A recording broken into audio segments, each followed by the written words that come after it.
Hello, everyone. Hello, Dean. Thank you very much. I'm very pleased to welcome you on the channel for this very first interview and that you have so kindly accepted. So I'm going to explain how it's going to work. So I'm going to ask you some questions. It seems pretty normal for an interview. But we will also have some mini games. So in the first one, you will have 3 pictures to choose in a selection. And in the second one, you will have to answer as many questions as possible in 60 seconds. So don't worry, I will explain it all again if needed. But if everything is right for you, we can start. Yeah, sure. Okay, let's go. I have my sheets with me. Dean Crawford, you are today the boss of DC Design, but that was not always the case. And for those who don't know, you were a very famous writer before you became a developer in flight simulation. But I think you always have been an enthusiast since you were young. Can you tell us how you went from writing to coding complex fighter jets and a bit of your history? Okay. I always wanted to be a pilot, but unfortunately, I'm very slightly colorblind. And so they wouldn't let me do it. I was not able to join the Royal Air Force or anything like that. So the next thing that I was keenest on was writing. And it took me 15 years to get my first book published, but it was a big success. And I was very lucky and sold over 1 million books worldwide. Oh, yeah. Yeah, I had interest from film companies, Touchstone, people like that. But amazingly, after having got there, after about 6 or 7 years, I just started to get a bit bored. It was just book after book after book, and I just wasn't enthusiastic enough about it. And I'd just done my pilot's license just because I wanted to have some kind of pilot's license and fly. And about that time, virtual reality was becoming a thing. This is back in 2015, 2016. And when I got into that, flight simulation, which, as you say, I'd been involved in for about 10 years, totally different because I'd flown a real plane as pilot in command. VR really put me in the seat. And I thought, well, I'm a bit fed up with books. I wonder if I could learn to build aircraft for flight simulator as a job instead, because I was so enthusiastic about it. I was so much enjoying it, more so even to a certain extent than real flying. And so that's how I got into it. And it took about 3 years to learn all the different things, the 3D modeling, texture art, coding, aerodynamics and flight physics and stuff like that. Fortunately, having a pilot's license made that a little bit easier, because as a pilot of a real airplane, you do actually, even a little PPL airplane like a Cessna or a Piper Warrior that I flew, you do actually learn quite a lot. You understand a lot about how airplanes actually work, and so that did help. But yeah, mostly it was just like a long slog to get involved in it all. And I did some part-time work for Flightbeam. I did all their environment around their New Zealand airport. Then I worked for Just Flight, doing liveries for their AI packs, the AI airliners that I have. And that kind of gradually got me into the industry a little bit. And then eventually I was ready to build my first plane. So that was a progressive... it built up over time. It wasn't sort of just straight in. But yeah, I wrote the end on my last novel in August 2019. And my first aircraft was published by Just Flight in February 2020 on FSX and Prepare 3D, and that was the F-18 Super Hornet, and that did really well. Basically, because I built a whole new business model at that time. I don't know if you remember, but at that time, all developers would go for more and more detail, more and more complexity, because we were on such old platforms. And everybody I knew, everyone I'd ever flown with online, but we don't really like those. We want something that's accessible and something we can use straight away. It can be detailed, but it doesn't be too much. And so that became the business model. And it worked straight away. The first product was a hit. Second product was a hit. It just kept going and has done ever since, basically. Cool. And that was a bit of also my second question. So could you tell us about the timeline to create an aircraft at DC Design and how you choose from all the different type of aircraft that are existing? That's sort of changed over time. At the moment, the aircraft I tend to pick are a mixture of what I know people want and also what I'm enthusiastic about, because developing an aeroplane now, it's really about 9 months of work from start to finish at the level that I do it. Okay. Some developers may take 2 years over a plane because they'll go for the high fidelity study level side of things. Others are much quicker because they go for the much simpler things. But yeah, I'm about in the middle, and it's about 9 months. So I've got to be enthusiastic because you really are in it for a long run sort of thing. It takes a long time. Yeah, it's like non-stop every day. Yeah, it's a full-time job, 40 hours Yeah. a week. In fact, when I was early days of Microsoft Flight Simulator, and to a certain extent, the old platforms, I was doing 7 days a week, 14, 16-hour days because of the high learning required to sort of figure it all out. Now things are much easier, and I have more people who I subcontract to that assist me now. So some of that weight's been taken off. But yeah, it's the Phantoms that I've just released, that was 9 months. Yeah. And if I'd wanted to do them study level, I reckon it'd been at least 1.5 years, maybe even 2 years to do it really, really deep systems and all the rest of it. But 9 months is about right. And aircraft, I do go for the popular aircraft. I unashamedly want to have a successful business. And I know that most people out there, I seem to be the average kind of simmer, really, in many ways. So I know if I'm going to like a plane, probably quite a lot of the audience are going to like it. And we do take requests sometimes.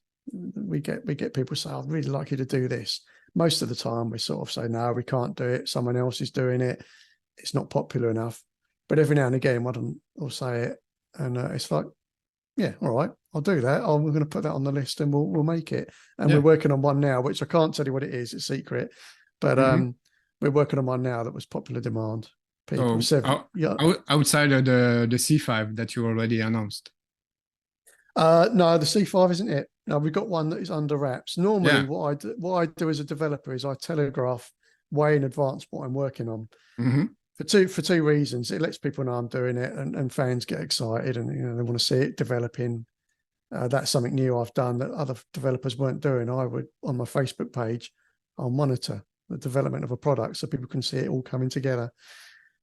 But I've also found that, like with the launch of CJ Simulations Typhoon, sometimes it's good to come in with a bang. Nobody's expecting it. And so this one's going to be, it'll be announced about 2 weeks before it's released. Ooh. So that's going to be a big surprise. That's cool. Yeah. And it's a very, very popular plane. Nobody's done it yet. I don't believe there's any in development. So that was another reason why I decided to telegraph the production of a plane so that other developers would know. So they could still build the planes if they want to, but they would know, DC Designs is doing that. So maybe I'll do that instead or whatever. And it just avoids developers releasing the same thing at the same time. And you mentioned study level aircraft, and I read all the your manual for your aircraft, and there is a line where you say it's not study level. It's also made to be enjoyable and fun. So how you draw the line between the two? Mostly what I do is that aerodynamics are always realistic. You'll see some people on the internet saying, "Oh, they're not realistic. They're not realistic." They are. They really are. But the systems, I make them more relevant to flight sim than whatever they did in the real airplane, so that it makes them relevant to the customer who's not a pilot. They're sitting at a desk or at an Xbox flying a plane, and they want stuff that's useful to the sim. The study level side of things, it may be surprising to know, but I reckon no more than 5% of simmers, 10% at the absolute maximum, are study level fans. It's a really small part of the market. And so there's no need I don't find any benefit in catering to that side of the market, because you can get quite big plaudits on YouTube from reviewers who will marvel at how detailed it is. But most people who buy these planes don't end up using them in that way. They don't want that systems depth.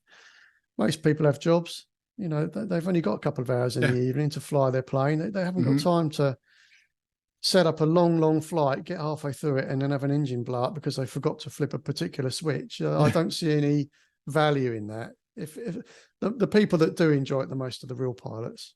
They know what they're doing. Yeah. I and find they a lot don't, that, and they don't need, and they don't need to learn everything also before getting into the aircraft. Yeah, they know their plane. They know what they're doing.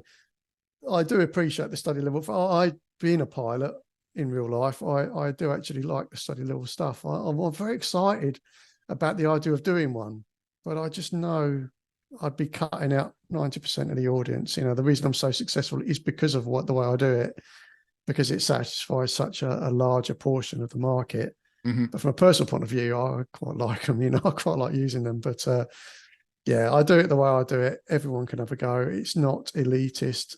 Concorde is the most complex plane we've built, probably. And yet ordinary simmers who haven't got a pilot's license, who've never flown a Concorde before, if they read the manual or they use the checklists, can do a whole flight to New York in Concorde and see how it was, you know, how like I've looked for the pilots that did that. And that's what I like the most of all. So that's why we do things the way we do it, and try to make our planes available to all.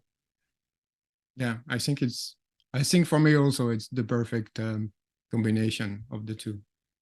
Yeah. All right, it's time for the first mini game. So I'm going to show you pictures, and you will need to choose so 3 pictures there in this selection. Right. And you can also have a joker if you don't want to answer a question. No, it's okay. Go on. Yeah. So I'll let you select a picture. The one. Oh, okay. Oh, the one on the right there. This one. Yeah. Yeah. Okay. So weapons in Flight Simulator. Maybe this is a delicate question, and if you don't want to offend anyone, but what do you think of Microsoft's policy of not adding missiles and bombs, even just for purely aesthetic reasons? And do you understand their decision? Oh, yeah. Yeah, I understand the decision in full. There's a lot of chat about it on the internet. The reason they did it is very simple. The airlines that they license to build, such as Boeing and the big manufacturers and that, they said, yes, we will license our planes, but one of the things we don't want in your flight simulator is other people with weapons shooting down airliners. It's in bad taste. It's just not good. And Microsoft were like, that's fine. If you think about it, all the Microsoft flight sims throughout the lineage of Flight Simulator have been no weapons. It's only Combat Flight Simulator where they specifically did it. And they were like, fine, you know what, we'll just have no weapons at all. So that was their decision making. And I do understand it. I think having static weapons on a plane is absolutely fine. I don't know why they went quite that far, because the planes do look a bit odd without them. Yeah. But, you know, it is their call. I do understand why they've done it. It doesn't really have anything to do with the age rating of the simulator. You can have static things like that. And in fact, they've changed the rules a little bit recently. Some of the scenery they've done for the sim has had icons and landmarks, such as battleships that have now got their guns like they should. Yeah. So I think they're just trying to find a compromise. Yeah, to please everyone. To please everyone, and to please the licensees as well. And that's straight from the top. I was told that's not from just rumour mill. That's the reason why it was done. I'd like to see it changed, definitely. But I understand why we can never have active weapons on the marketplace. So sadly, console users can't have them. However, that does not mean that we cannot have the ability to target aircraft and have a means by which people can, even on console and marketplace only purchases, understand that they have become victorious over somebody else. I'm working on that at the moment. Oh, that's cool. That will, obviously on PC, away from the marketplace, we'll have weapons the whole show. But yeah, on the console, we still want people to be able to target each other. And the way it will work is only aircraft who have this system embedded with it can do it. So you'll never be able to shoot down an airliner. You'll never be able to do anything like that. They'll never know you're even there. But against each other, yeah, you'll be able to do it. So, wow, yeah, that's fantastic. Yeah, hoping to bring that in. And I think Microsoft know what I'm doing. And as long as it doesn't break the rules, it's all good. So, okay, cool. Thanks for sharing this information. That's pretty cool. I'm going to put pictures again. So another picture. Let's pick the elephants. The elephants. So you design jet fighters, but do you sometimes fly in a small GA plane just to take a little more time to enjoy the scenery? Yeah, from time to time. Yeah. My pilot's license lapsed 3 years ago, I think it was, because I was just spending more time working than I was flying. So I bought the Piper Warrior, Just Flight Piper Warrior. Oh yeah. To actually fly from the airfield that I normally trained at and flew from, in VR, just to remind myself it's incredibly accurate, both the aircraft itself and the scenery, and the way that Flight Sim does it is just, even down to the turbulence, the runway I used, the airport I used. There was always turbulence over the 07M because of trees, and flying that aircraft in the sim, the turbulence is there as you come over the trees. That's cool. People do not realize just how accurate this sim is. Oh, it's way beyond. You'll see other users of other sims. Oh, it's just a scenery simulator, this kind of thing. No, it's spot on. It's very, very good. Pretty advanced. Yeah. Oh, very much. And the people who will tell you that are always other real pilots. It's the real pilots who go, no, this is great. This is exactly how it should be. I mean, there are things that aren't right, but no, it is light years ahead of any other platform at all. Yeah, exactly. That's what I'm trying to remind also in some videos, because there's a lot of people complaining, especially on Xbox. I'm well aware, but we don't realize enough how extraordinary the sim is already. It's been so quick as well. The leap. People forget 3 years ago, this wasn't here. It was on FSX. Exactly. Prepare 3D, which Prepare 3D is a good sim, and it does what it does. It's really geared more towards the military, I think, the commercial side of things, but it's good. But this leap, it's amazing how quickly everyone's got used to it and complains. Really, there's not an awful lot to complain about. Yeah. All right. A last picture. So we have the airports, the Wi-Fi symbol, and the Windows view. Airport. Airports. Do you think?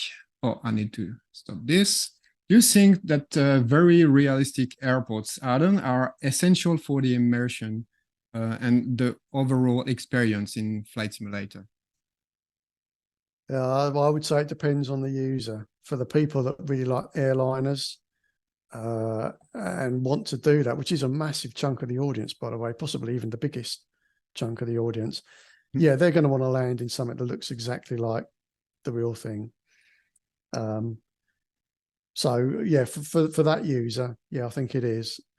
For others, perhaps not so much. If you're doing a lot of GA flying, a lot of airfields are grass with very few buildings, so they're adequate. I think there's definitely a market for that kind of stuff. The scenery developers, I think it's as much a part of it as anything else, really. The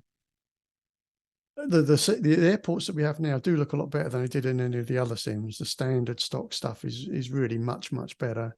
But I think definitely, it's all important. Yeah, I like it a lot also. All right, back to the questions. Sorry. So is Microsoft Flight Simulator on Xbox the golden goose? And if so, why are there still developers and users who despise the platform? I have no idea. I reckon, and I have no actual figures for this, it's just a feeling. I think the console users are probably somewhere between 30-40% of the audience. They're massive. All of my airplanes are always released for both platforms. Yeah, and that's, yeah, I like a lot that DC Design released the aircraft both on PC and Xbox at the same times. And actually, very few people are doing this. Yeah, there was some restriction early on because of the fact that WASM didn't work on Xbox in the earlier days. And WASM, for anybody who doesn't know, is just a way of coding outside of the sim. It now does, so you're seeing a lot more of the more complex aircraft that are developing systems that are entirely outside of the simulator. Yeah, but yeah, the Xbox, no, it's part of the community. It is absolutely. This is the first time console users have had a proper flight simulator. You know, it's massive for them. yeah. And there are a huge number of groups on the internet who are all Xbox users. They are every bit as capable as PC users. Anybody who thinks not, I don't know where they're coming from. We had the first fighter weapons school that we have. The first class had an Xbox student flying the F-15 Eagles, and he's brilliant. Oh, that's cool. That's and, part of one of my questions later.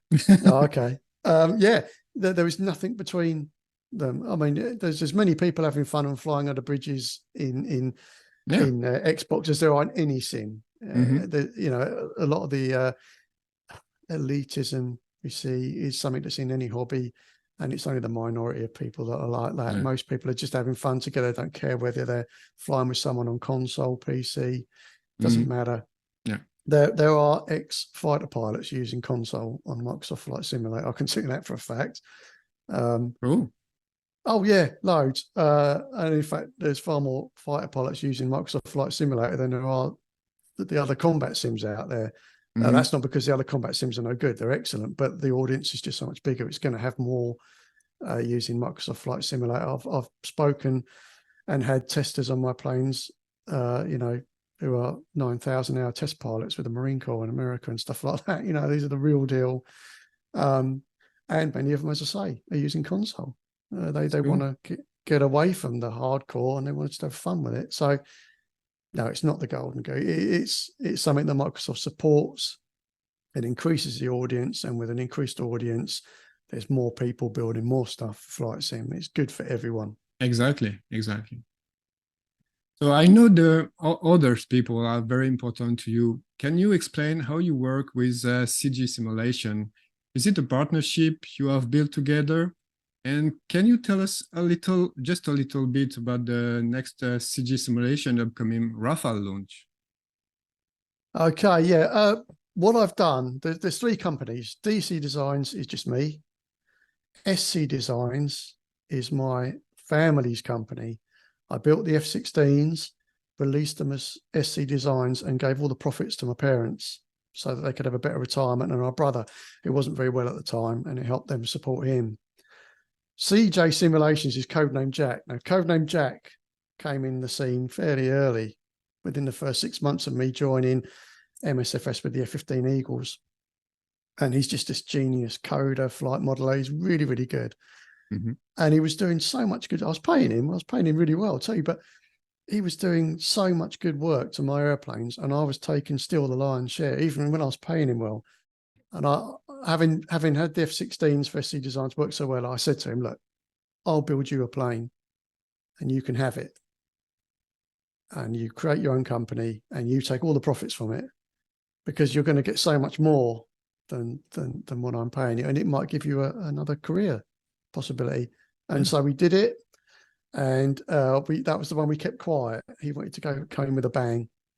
And there were people I wanted to tell about the Typhoon, because about 2 months after we started this, 3 months, somebody else announced the Typhoon. It's a developer I like, and you know, I know personally, and I wanted to tell him. And but he just, no, I want to be, you know, keep it quiet. I want to launch with a bang. So I had to stay. It's the first time I've had to stay quiet about a launch. Normally I'd let everyone know. And so CJ, codename Jack, takes all the profits from the Typhoon, and that's just given him a whole new lease of life potentially for his career. He absolutely loved it. And so I like doing things like that. I like helping, supporting other people if I can. And he's now kind of branched out on his own. The Rafale, all I can say is it's close to launch. I did the initial modeling work, and then he found some modelers. He wanted to take the pressure off me because I was trying to support all my planes and do his and the SC Designs F-16 and everything. And he's kind of gone off on his own. So a lot of the work has been done later on by him alone.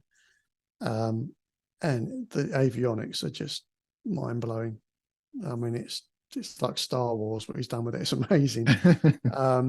So yeah, it's a very, I would say, high systems depth. It's not study level, but like the Typhoon was, he put a lot into the systems there. It's not far away. I don't have a date that I can give you. I wish I could, but no, it's okay. Because I don't think he's actually got a particular day yet himself. No. But looking at it, I'll fly it quite regularly for him, test flying it. He could launch it now, really.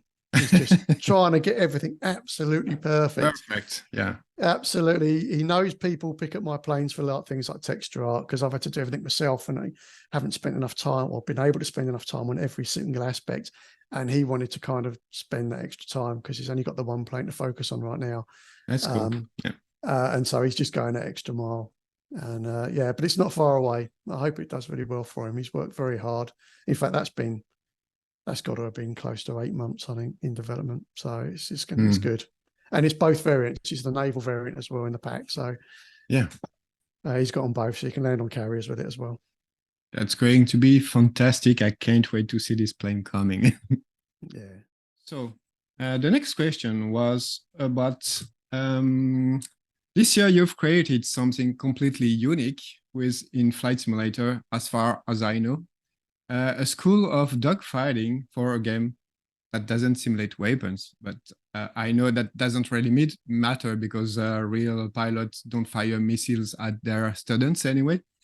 How did you come up with this idea? Oh, that's easy. I wanted to start flying again myself. I've been working so hard for 3 years at Microsoft Flight Simulator, 2.5 years at that time, I guess, that I just realised that all I was doing was test flying. I wasn't doing anything fun. And I thought, well, I always liked a bit of a scrap in the jets and stuff when I used to fly in groups online all the years ago. And I thought, well, let's just do something like that. And I come up with the idea of the DC Designs Fighter Weapons School, Top Fun. Top Fun, and Top Fun, yeah. Play on words on Top Gun, obviously. And I spent about 3 months, first of all, just flying myself, flying the F-18 Super Hornet by Asobo, because everyone owns that. So any students wouldn't have to get the adversary plane. Just teaching myself to fly it to its absolute limits. It's a far better flight model than you'll hear people say. They just don't take the time to learn it. It's very capable, very capable. It's not going to match up with the latest and greatest, like the Typhoon or that, but it's a good dogfighter. Taught myself to fly it, wrote a 10-hop curriculum for Top Fun to go from somebody who knows nothing all the way up to being able to really handle themselves. And they fly the first 7 hops against the F-18, and then the last 3 hops, they're up against the SC Designs F-16, which is a much more capable jet. Yeah. I taught myself to fly. Yeah, that can really hustle. And in fact, if they're in a particularly high threat airplane like the Eurofighter Typhoon, which is by far the best dogfighter in the game and probably in the real life as well, then I actually adapt the C model to what's called the F-16N, which was the US Navy Fighter Weapons School real adversary F-16, which was the original wide mouth F-16A that was stripped of all unnecessary weight. So it was down to about 17,000 pounds. I think it was incredibly light. Yeah. And the people flying things like the Typhoon will go up against that in the final hop. And each engagement, each hop, has about 6 or 7 engagements. We use real fuel because the aircraft get lighter as the fuel wears down, so they get more capable. Yeah. So in all, the average student does about 70 dogfights. They're getting more and more intense. We do horizontals, verticals, 1 circle, 2 circle, advanced techniques, deep slices. I mean, everything that I can think of. That's cool. Do you plan to record one session one time? We will do. I'm in VR, so it's hard to record. One of the users, Batterby, does record some of the fights. but it's very difficult to translate it into a meaningful thing on the screen. Yeah, you will need someone exterior from the fight, maybe. Possibly, or some sort of decent camera set up and record it and then replay it and then get the best camera angle so you can explain what's going on. But so far, everyone who's come out, they go across into things like DCS World and they're easily defeating opponents. One of the guys, Andrew, who completed the course, he actually ended up going against an ex-RAF pilot who was an ex-Buccaneer pilot, and he beat him 2-1. And this guy, my guy who completed the course, is the console guy. He beat a PC guy who was a trained RAF fighter pilot 2-1 as a result of his training. So it works. That's awesome. It works. Yeah. It works. You'll see a lot of people in DCS. Well done. Well done. I mean, it was a real, and the guy said, I don't know the guy's name, Buccaneer pilot, I know that. He said he was very surprised that somebody not only who was not a pilot, but who was on console had managed to get around on him and beat him. But he took it very well. He was really impressed, rather than, he didn't have a bad attitude about it or anything. Yeah, sure. So this stuff really works and it's very enjoyable, and I look forward to it. We've got a class going through of 3 at the moment. Two of them are in America, one in the UK, and the first girl going through as well, Jenny. She's the first girl. She's flying a Typhoon. That's amazing. Yeah. The next course has actually got a serving United States Air Force colonel going through, whose wife is an F-16 pilot, and she tests our F-16s for us. And he's keen to have a go. So yeah, there's even people who do this stuff for real who've got an interest in it. That's amazing. But yeah, but for me, it was just, I needed something to do, and just fun. Yeah, flying A to B is just a bit boring. Really, you want something to do. And with the forthcoming weapons pack, that will make it a lot more tactical, because that would we don't include gun tactics at the moment, because it would just introduce arguments. Oh, I got you. No, you didn't. But once we've got an accurate targeting system that has the guns option, we'll be able to say, well, I got you because you can see that I got you. And that'll make that side of things. We'll be able to introduce more accurate gun tactics, and also section tactics, which are multi-aircraft, multi-environment. At the moment, it's all 1v1, but we'll be introducing 2v2 and dissimilar 2v2 as well. So looking to expand things into next year, hopefully. Ooh. It's awesome fun. It's so I can imagine. Yeah. And seeing the students go from nothing sometimes, they're newcomers, to making life difficult for me as the instructor, trying to, fighting down to the deck sometimes is just great, because you see how far they've come in just 10 hops, and then they're going out, and they're taught not to bully people or anything like that. They have dogfights, and the people say, wow, how did you do that? And they say, well, it's like this, and you do this. And so they're passing the knowledge on and sharing it with people, because that's community spirit. That's really cool. Yeah, exactly. Yeah. All right. Recently, Microsoft announced the new simulation, Microsoft Flight Simulator 2024. How do you see the future for DC design and the simulation industry in general? Well, it's never been better. It's it's an industry that was in decline, at least in the Microsoft Flight Simulator sort of side of things. And now suddenly it's just tremendous future, really. There was some surprise about this new sim. People were like, oh, I thought this was a 10-year thing, a 10-year sim, and you're going to keep updating it. That's not possible. Flight Simulator used to be updated every 2 years. If you think about Flight Simulator 98, 2000, 2002, 2004. So this one, they've managed to run it to 4 years, but the requirements, the requests that people have made, things they want in the sim, have required code changes that are significant enough that they've had some, it's a new sim in many, many ways, and they just can't update the existing one in that manner. So they've come out with the new one. I was aware there was something coming. I also didn't know that it was going to be an entirely new platform, though. The good news is all the aircraft will work out of the box in the new one, but the new sim will be the only place where sort of the more advanced stuff, whatever it is they're going to bring in, will obviously be able to be featured in updates to those aircraft. Yeah. So does put developers in a difficult position. We can't really support both platforms at the same time. Hmm. And I'm not sure how they're going to make the marketplace work, because if you're on 2020 and you update the aircraft, say my F-14s or whatever, and they've been updated for 2024, it's the same marketplace. So surely then you would have an aircraft that wouldn't work in the old sim, if you see what I mean. So I'm not sure. They're good at developer updates, so I'm sure they'll explain all this. They wouldn't be doing it if they didn't already know how that was going to work. Hmm. I can't speak for other devs. I feel certain that as a small, despite the scale of DC Designs and the success, we're just a small house. It's only really me, Codename Jack, Mike at Sim Acoustics, and that's it really. Hmm. Although we're hiring texture artists, Miltech Simulations are doing work for us now, which is fantastic. I mean, they're just, you know, they're going to be, they're redoing the textures in all my cockpits, because I've done the best I can, but there's nothing better than having experts just doing that. You know, they're going to make it so much better. So the updates will feature those. I do feel like developers will move on to the newer sim exclusively over time, probably shorter periods of time than you might be used to, because it's just, I mean, for a start, it's a big sim. It takes up a lot of space on your hard drive. Yeah.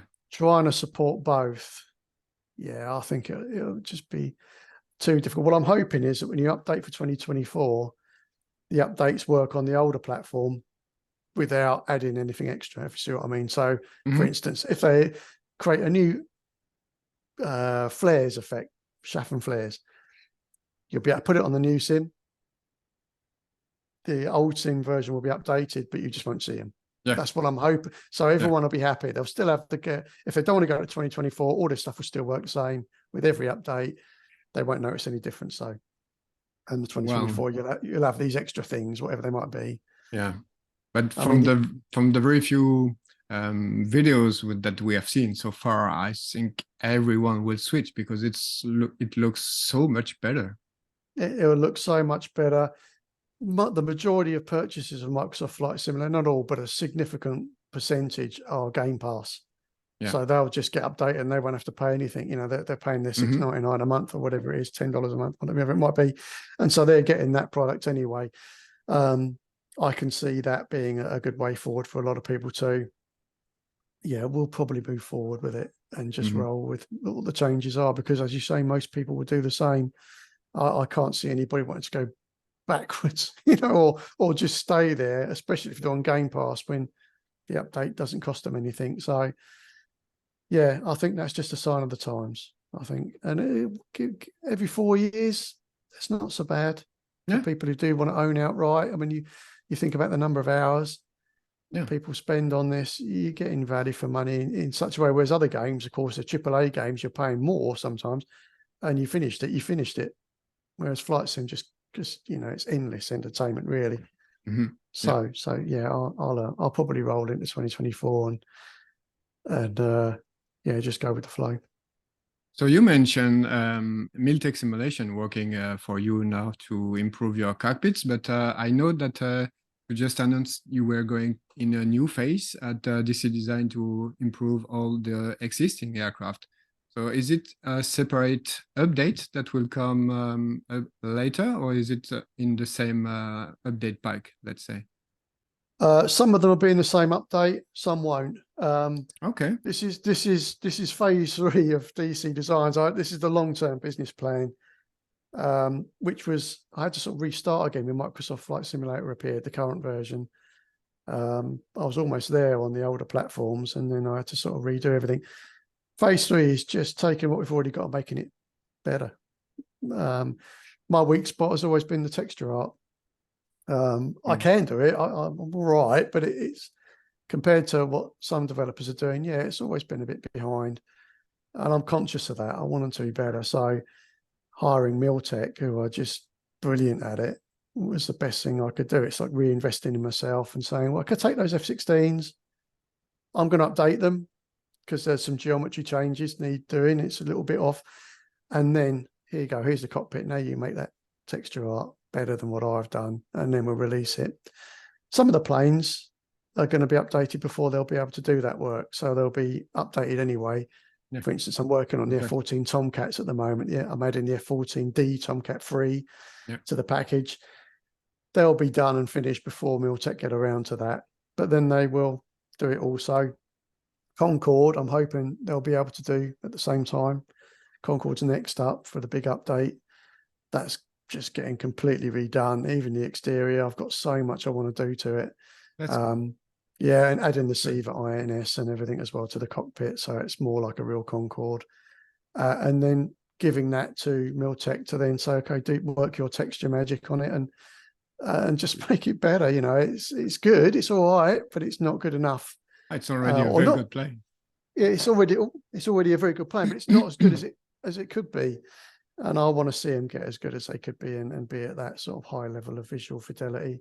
Systems, I won't change. That I think the business model is absolutely perfect. You've only got to look at the marketplace. Don't take my word for it. Look at the marketplace, the scores, the numbers. Something like I think it's near more than 9,000 reviews now, and we average 4.5 out of 5 stars. Yeah, you know, it doesn't really get a lot better than that. So no, it's totally deserved, honestly. yeah, thanks. It is a good measure of how well the business model is working. But yeah, Exactly. the visuals definitely upgrade the visuals and some of the modeling as well. I can put more detail in. I've realized that I can add quite a lot and it doesn't affect performance.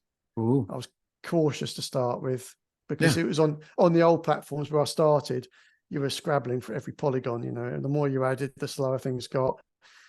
Microsoft Flight Simulator has changed that so much, and you can just add so much more detail and get away with it. It doesn't affect the sim. So Yeah, that's the going forward. That is the big phase 3, and production will slow down now. I won't be releasing as many new products, maximum 1, maybe 2 a year, while I'm focusing on doing this and getting these existing products. yeah. I guess it makes sense. I guess because Yeah, even as a customer, we cannot buy a plane like every month or every 2 weeks because well, there's so much developers that are offering new planes all the times. It's yeah, it's a bit sometimes it's a bit packed. yeah. I mean, there's only so many planes you can have as well. I know people who just buy everything. I don't know how they learn to fly these things. If I buy a plane, that's a problem. Yeah. yeah, you got so much stuff. I know if I buy a Yeah. plane, I'll probably spend 2 months really learning to fly it properly. Yeah. But you know, that's people are getting what they want. They're getting all these planes and they love them, and that's great. You know, and it's fantastic. And so I'm just trying to bring mine up to the standard. And then, of course, going forward, the secret plane I wouldn't tell you about. That cockpit is actually being built and textured by Miltech. Okay. They're doing the whole thing. So yeah, you should see a massive leap in quality over the next 12 months as each of the products takes a while to get through them all because there's quite a few now. But yeah, they should all be pretty much transformed by next year. Looks like Miltech is going to be very busy the next months.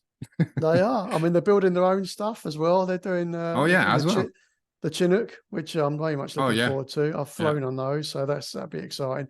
Yeah, and then they're working, but they've got a big team. I've forgotten how many Gavs said they got. It's 12 or 14 or something or other. And so they just divide the work between them. And some of them are working on my stuff and some are working on Miltech's own projects. And they've got a lot of good stuff coming down the line. So yeah, keep an eye on those guys. They're good. Yeah. All right. It's time for our second game. It's the quickfire questions. So you will have to answer pretty easy, as many questions as possible in 60 seconds. And of course, you can pass if you don't want to answer some question, and some question you won't want to answer them. All right, go on in. I need to put a timer, actually. Let's go. Okay. What's your favorite aircraft of all time? F14 Tomcat. What's the game you spent too much time playing outside of Flight Simulator? Star Wars Squadrons. Beer or whiskey? Yep. Do you play DCS? No. Do you play on Xbox? Yeah. What's your favorite yoke or stick? Oh, X56 I've got, yeah. What's the most important thing in life? Happiness. Do you watch a lot of content related to Flight Simulator? Yes. Can you tell us when the A10 is going to be released? I'm not allowed to. What's your favorite movie, aircraft related, of course? Sorry, say again. What's your favorite movie, aircraft related? Oh, Top Gun. And did you have the chance to fly in a real jet fighter? No. That's it. Oh, was it? That was quick. Yeah, that's actually 17 seconds. I have a whole bunch of other questions. Go on, you can ask them anyway. It doesn't have to be a quick fire. It's okay. I need to get some for the next interview. Oh, right. Yeah, that's fair enough. Fair enough. All right. We have reached the end of this interview. Thank you very much, Dean, for your time. And it was a great pleasure. Do you have something you would like to add as a final word? No, not really. It's just nice to be able to talk to people and actually Real be a face people. on a screen and not some, hidden behind a website or a product page or something. So no, I enjoy doing these interviews and yeah, you're more than welcome to do it again Okay. in the future. And thanks for having me. Thank you very much. Bye-bye, everyone. See you soon on the channel.